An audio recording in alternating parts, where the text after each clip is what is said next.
Hallo und herzlich willkommen zu unserem nächsten Questions and Answers Video. Nach den Fragen zu unserem Motorschaden kamen auch zu unserem Verschiffungsvideo einige Fragen, die wir natürlich nicht unbeantwortet lassen möchten.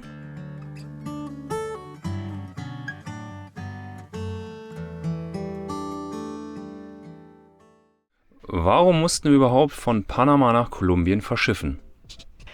Ja, obwohl Panama und Kolumbien geografisch verbunden sind, ist es eben doch nicht ganz so leicht. Denn zwischen Panama und Kolumbien liegt das sogenannte Darien Gap. Das ist ein Sumpf- bzw. Dschungelgebiet, was um die 100 Kilometer lang ist.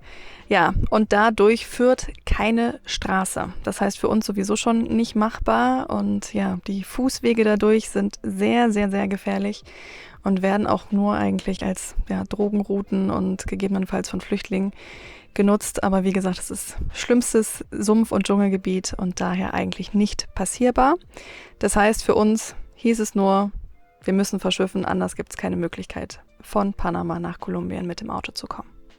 Wieso seid ihr nicht auf dem Schiff mitgefahren? Das ist ein Frachtschiff und genauso wie von Hamburg nach Halifax darf man da leider nicht mehr mitfahren. Es gab vor einigen Jahren, so 2014, Ende 2014 bis Anfang 2015 sogar mal eine Fähre. Da hätte man einfach drauf fahren können und dann im Auto bleiben können oder halt sich in den Sitzbereich setzen können. Das geht aber leider nicht mehr. Demzufolge muss man entweder fliegen oder mit dem Segelboot fahren. Wir haben uns fürs Fliegen entschieden, damit wir flexibel sind. Touren sollen auch sehr schön sein, sind aber um einiges teurer und deswegen haben wir den günstigeren und schnelleren Weg genommen per Flugzeug, um von Panama nach Kolumbien zu kommen. Was bedeutet eigentlich RoRo? Ja, RoRo ist eine Abkürzung für Roll-on, Roll-off. Das heißt, unser Fahrzeug wurde direkt aufs Schiff gefahren. Nicht von uns, sondern von einem Hafenmitarbeiter. Ja, das bedeutet, wir mussten im Hafen das Auto abgeben und auch die Schlüssel abgeben, damit der Hafenmitarbeiter das aufs Schiff fahren kann. Bei vielen Routen ist es dennoch möglich, dass man nur den Schlüssel fürs Fahrerhaus abgibt und nicht für den Wohnraum. Jetzt kennt ihr ja unseren Van aber und wisst, dass wir keine feste Trennwand zwischen Fahrerhaus und Wohnraum haben. Das heißt, wir haben vor der Verschiffung noch eine Trennwand eingebaut, damit tatsächlich die Mitarbeiter nur ins Fahrerhaus kommen, was natürlich nochmal ein bisschen mehr Sicherheit auch für die ganzen Dinge im Wohnraum bietet. Genau, ja, die wahrscheinlich bessere Variante ist die Containerverschiffung. Die geht aber nur bis zu einer Höhe von 2,58 Meter. Und da wir einiges höher sind, war das für uns nicht machbar. Container ist dahingehend besser, weil man das Auto selber, ich glaube jedenfalls die meiste Zeit selber, in den Container fahren kann und dieser dann versiegelt wird. Das heißt, man kann die Sicherheit sozusagen ganz gut garantieren. Außerdem ist es auch günstiger und ein Containerschiff fährt im Gegensatz zu einem RoRo-Schiff deutlich öfter. Ich glaube, auf dieser Route wöchentlich, RoRo-Schiffe monatlich. Genau, das heißt, das wäre eine gute Variante gewesen, eine kostengünstigere und besser frequentierte und sicherere, für uns aber nicht möglich. Dann gibt es noch eine dritte Option, das ist das sogenannte Flat Rack. Das ist sozusagen ein offener Container, wo Autos drauf verzurrt werden. Das passiert aber nicht so häufig und ist auch noch teurer. Ja, und war für uns in dem Sinne dann auch einfach keine Alternative. Ja, dementsprechend RoRo, also Roll-on, Roll-off. Was ist an dieser Verschiffung denn genau so aufwendig bzw. so schwierig? Eigentlich hat man ja nur einen Seetag, aber man muss die gleichen Bedingungen erfüllen, als wenn man halt eine Verschiffung von mehreren Wochen hat, also zum Beispiel von Südamerika nach Europa oder nach Nordamerika, wo auch immer hin. Das heißt, wir haben alle Vorbereitungen getroffen, die wir auch für die Verschiffung von Hamburg nach Halifax getroffen haben.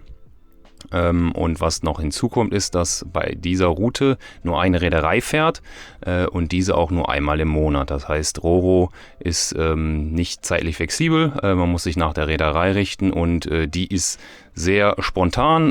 Im Juni zum Beispiel ist das Schiff ausgefallen und im Juli das Schiff, was wir dann nehmen wollten, das wurde dann 2 Wochen nach vorne verlegt und dann gab es noch mehrfach Verschiebungen. Wir haben immer den Schiffsfahrplan beobachtet und da hat sich dann von Tag zu Tag verschoben, weil es Verzögerungen in vorherigen Häfen zum Beispiel gab und so hat alles dann etwas länger gedauert als gedacht, beziehungsweise die Abgabe hat länger gedauert als gedacht, weil man halt da sehr spontan sein muss.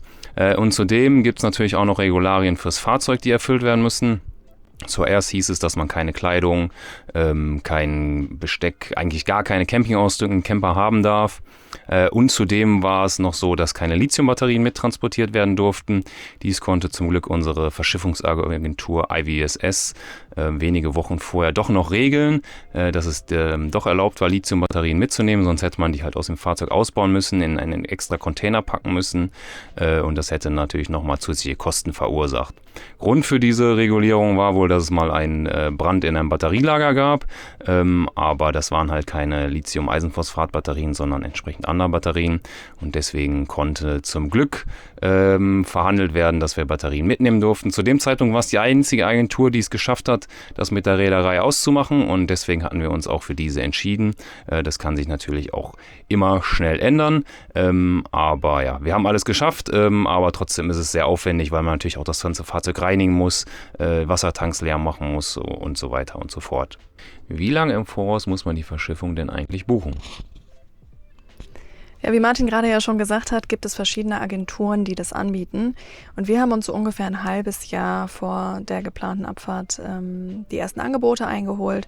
Es lohnt sich schon zu vergleichen. Einerseits, wie ihr gerade schon gehört habt, bezüglich der Kondition, was eigentlich womöglich ist, aber auch wegen der Preise. Also da gibt es schon ein paar kleinere, vielleicht auch mal größere Unterschiede. Von daher macht es Sinn, verschiedene Angebote einzuholen. Final buchen muss man erst wenige Wochen vorher, also so zwischen 4 bis 8 Wochen vorher macht wahrscheinlich Sinn. Die meisten Agenturen bieten aber auch an, dass man nochmal umbuchen kann, beziehungsweise den Termin verschieben kann. Das heißt, ganz fix ist es am Ende dann bis zuletzt auch noch nicht. Da ist man schon noch relativ flexibel. Wie lief der Prozess denn jetzt ganz genau ab? Wenn man die Verschiffung gebucht hat und es absehbar ist, dass das Schiff bald fährt, dann muss man ungefähr 3 Tage vor der Verschiffung oder vor dem Abgabetermin eine Polizeikontrolle durchführen. Das Datum sollte man genau wählen, weil diese Kontrolle nur 7 Tage gültig ist. Um die durchzuführen, muss man sich in Panama City an der Polizeistation einfinden. Man sollte so gegen 6 Uhr da sein. Dann werden nämlich die Nummern verteilt, also entsprechend die Reihenfolge, wie die Kontrolle durchgeführt wird. Allerdings gibt es pro Tag nur 25 Nummern. Wir waren relativ früh da, wir waren vor 6 Uhr da und hatten dann entsprechend Nummer 5. Aber wenn man halt später kommt oder wenn halt viele Verschiffungen anstehen oder auch Einheimische müssen teilweise diese Kontrolle durchführen lassen, dann kann es schon mal sein, dass die 25 wirklich ausgeschöpft werden und dann müsste man am nächsten Tag wiederkommen. Wenn man dann an der Reihe ist, dann wird entsprechend die Fahrgestellnummer kontrolliert, sonst wird das Fahrzeug nicht weiter angeschaut.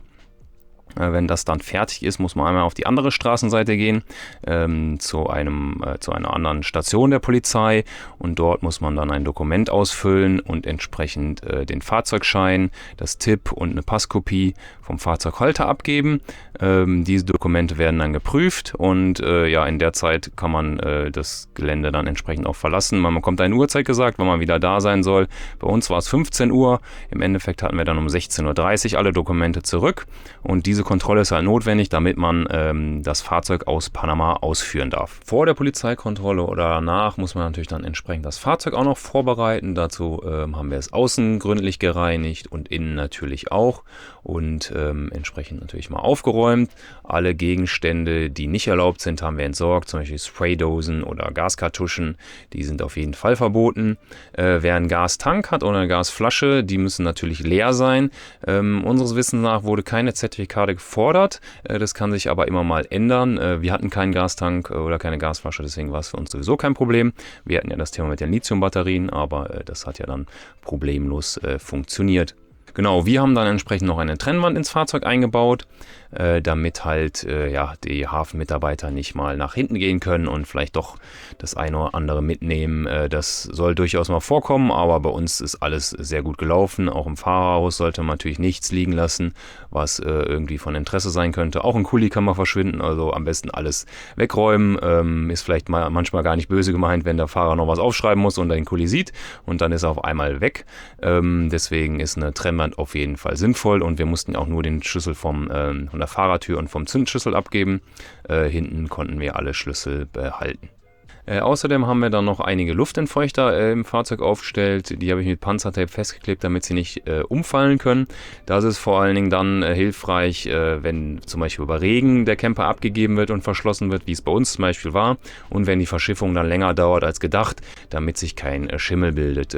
Besonders empfehlenswert ist es beim Container, weil da nochmal ganz andere klimatische Bedingungen drin herrschen. Und das Fahrzeug kann selbst bei einer so kurzen Verschiffung, wie wir gehört haben, auch mal 4 Wochen im Container stehen, was natürlich sehr, sehr lang ist und bei tropischem Klima und entsprechend Regen bei Verladung dann zu sehr, sehr viel Schimmel führen kann. Deswegen auf jeden Fall empfehlenswert, egal auf welcher Route, ein paar Luftentfeuchter aufstellen. Wenn dann das Schiff so langsam dem Hafen näher kommt, wird mit dem Agenten ein Abgabetermin vereinbart und dann kann man sich auf den Weg zum Hafen machen. Der ist in Colón, das ist auf der Atlantikseite, und Panama City ist auf der Pazifikseite. Das heißt, man muss einmal quer durchs Land, wobei das an der Stelle auch nicht so breit ist. Genau, dann haben wir uns in Colón ein Hotel genommen, damit wir entsprechend die letzten Vorbereitungen noch treffen müssen und halt nicht in der letzten Nacht noch im Camper schlafen müssen und dann morgens alles schnell aufräumen. Vor allem mussten wir auch einen Wassertank leer machen. Demzufolge ist das praktisch, wenn man das gemütlich einen Tag vorher machen kann. Am Tag der Abgabe ging es dann relativ früh los. Ich habe mich mit dem Agenten getroffen. Es darf auch wirklich nur der Fahrzeughalter mit zum Hafen. Deswegen ist Jesse dann im Hotel geblieben. Am Treffpunkt war der Agent ein bisschen später. Hat dann unsere Pässe oder meinen Pass mitgenommen und ist damit schon mal zum Zoll gegangen, um da entsprechend die Ausreise zu genehmigen, weil bei Einreise nach Panama bekommt man einen Stempel in den Pass, dass man ohne Fahrzeug das Land nicht verlassen darf. Ich durfte dann schon mal in den Hafen reinfahren, da konnte ich zum Glück unter einem Vordach parken, weil an dem Tag hat es natürlich geregnet. Und dann kamen auch die entsprechenden Kontrollen. Es kam der Zoll, Drogenkontrolle und die Hafensicherheit. Die haben alle mal ins Fahrzeug reingeguckt. Das ging aber alles relativ zügig und ohne Probleme. Und abschließend musste der Agent dann entsprechend noch die Lithiumbatterien kontrollieren. Dazu mussten wir vorher das Material Data Safety Sheet an den Agenten schicken. Der hat es an die Reederei geschickt, damit die prüfen konnten, ob das auch eine vernünftige Batterie ist. Das musste der Agent dann nochmal prüfen, ob das Dokument mit unseren Batterien einstimmt. Und dann habe ich den Schlüssel den Hafenmitarbeiter gegeben und der ist dann mit unserem Camper weggefahren und wir waren fertig und sind dann mit dem Taxi wieder zurück nach Panama City gefahren und haben da entsprechend so lange gewartet, bis der Camper auf dem Schiff war. Das wurde uns empfohlen. Bei uns ist nichts mehr passiert, aber es hätte vielleicht sein können, dass der Zoll oder wer auch immer nochmal in den Camper reingucken wollen würde. Und wenn wir dann schon in Kolumbien gewesen wären, wäre es ungünstig gewesen. Deswegen haben wir den Flug relativ spontan gebucht. Es war aber auch kein Problem und preislich war es jetzt auch kein großer Unterschied.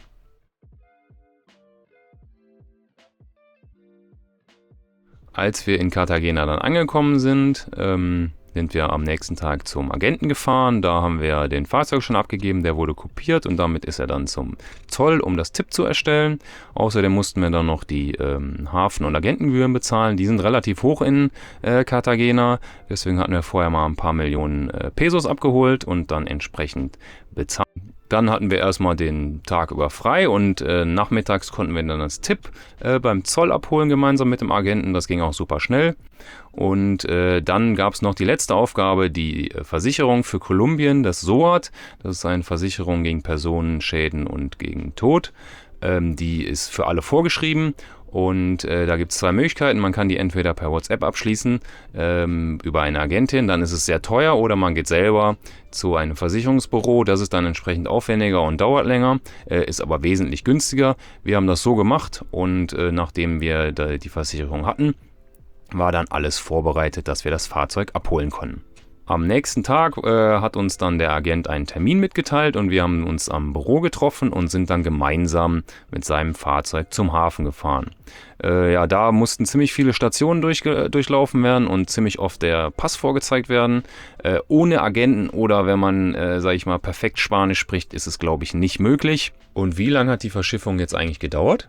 Ja, so aufwendig das alles gerade auch klang, von Abgabe im Hafen von Colón bis Abholung im Hafen von Cartagena sind genau 8 Tage und 8 Stunden vergangen. 4 Tage im Hafen von Colón, 1 Tag auf See und nochmal 3 Tage im Hafen von Cartagena.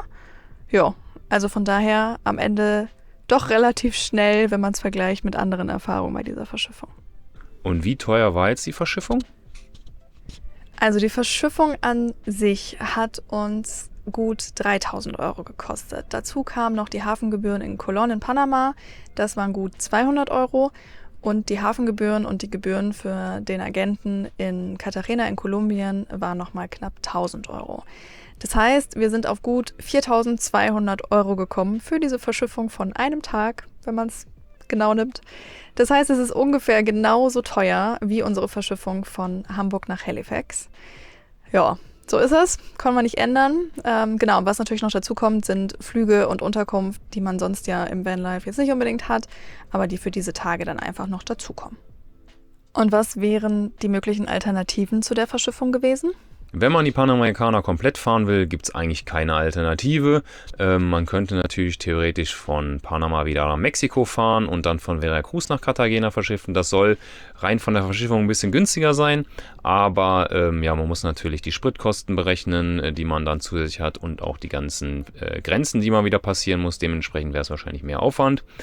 Ja, das waren alle Fragen, die uns erreicht haben zum Thema Verschiffung. Wir hoffen, wir konnten alles klären und euch ein besseres Gefühl für das Thema Verschiffung geben. Falls noch irgendwelche Fragen offen geblieben sind oder ihr noch irgendwas wissen möchtet, lasst es uns gerne wissen, entweder in den Kommentaren, ihr findet unsere E-Mail-Adresse auch in unseren Kanalinfos. Ja, wir beantworten gerne jede Frage, die dazu aufkommt. Und dann würden wir sagen, sehen wir uns im nächsten Video, in der nächsten Woche dann ja das nächste Reisevideo und bestimmt auch demnächst mal wieder ein Q&A. Bis dahin, macht's gut. Ciao. Tschüss.